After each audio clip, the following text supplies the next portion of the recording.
Okay, here's the bed, and if you hear that pop, that's the bed rocking back and forth.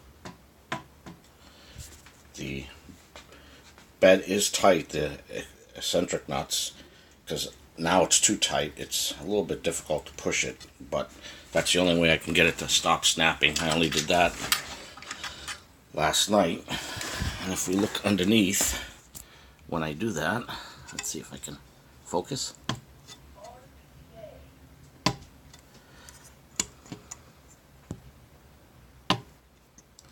And it almost looks like, I could be wrong, but the bearing has play in it or something like that, maybe. Or there's something wrong with the bed, and this end of the bed is warped.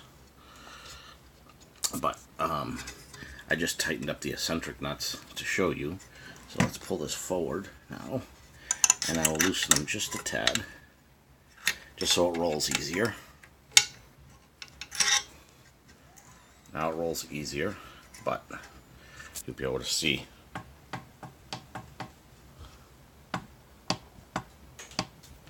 Something under here somewhere. It's not right.